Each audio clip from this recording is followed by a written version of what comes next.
उद्या नाशिक जिल्हा व सत्र न्यायालयाच्या नूतन व भव्य इमारतीचं लोकार्पण भारताचे सरन्यायाधीश माननीय भूषण गवई यांच्या हस्ते होत असून या ऐतिहासिक सोहळ्यापूर्वीच आज नाशिकमध्ये न्याय विश्वाचा उत्साही माहोल रंगलेला आहे। शुक्रवारी 26 सप्टेंबर रोजी दुपारी माननीय सरन्यायाधीश भूषण गवई नाशिकमध्ये दाखल झाले। शासकीय विश्रामगृह येथे त्यांचं स्वागत करण्यात आलं। यावेळी जिल्हा न्यायालयाचे न्यायमूर्ती, वरिष्ठ वकील, बार असोसिएशनचे पदाधिकारी तसेच उच्च न्यायालयाचे न्यायमूर्ती आणि महाराष्ट्रातील विविध मान्यवरांनी त्यांची भेट घेतली।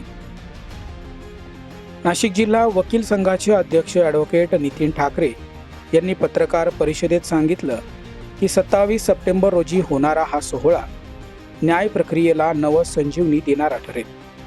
नाशिकच्या न्यायालयीन व्यवस्थेसाठी ही इमारत एक नवा टप्पा असेल।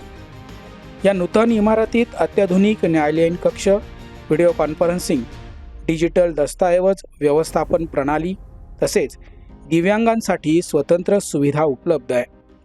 त्यामुळे न्यायालयीन कार्यवाही अधिक गतिमान, पारदर्शक आणि नागरिक सुलभ होणार असल्याचं त्यांनी सांगितलंय।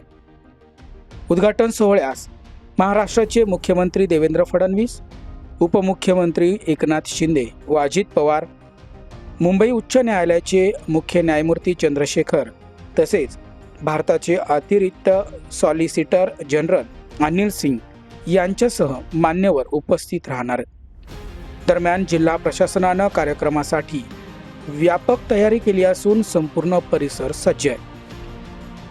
नमस्ते। भारताचे सर्वोच्च स्थान असणारे सर्वोच्च न्यायालयाचे न्यायमूर्ती भूषण गवई साहेब यांचं नाशिक नगरीमध्ये आज सायंकाळी 5 वाजता आगमन झालेलं आहे। उद्या सकाळी त्यांच्या हस्ते नाशिक न्यायालयाच्या नूतन इमारतीचं भव्य उद्घाटन त्यांच्या शुभ हस्ते होणार आहे। आज शासकीय विश्रामगृहामध्ये त्यांना सदिच्छा भेट देण्यासाठी राज्यातले मुख्य न्यायाधीश, सत्र न्यायाधीश आणि वकील वर्ग, बार असोसिएशनचे अध्यक्ष हे सर्व त्यांना भेटण्यासाठी आले होते। काही न्यायाधीशांनी आणि काही वकील वर्गांनी त्यांच्याकडे ज्या काही महाराष्ट्र राज्याच्या ज्या काही समस्या आहेत केसेस बद्दल त्या सुद्धा त्यांनी त्यांच्यासमोर मांडल्या। त्या माननीय सर्वोच्च न्यायालयाचे न्यायाधीश भूषण गवई यांनी सर्वांचे मनोगत ऐकून घेतलं आणि त्यावर कशा पद्धतीने आपल्याला उपाययोजना करता येतील हे सुद्धा आश्वासन त्यांना दिलेलं आहे।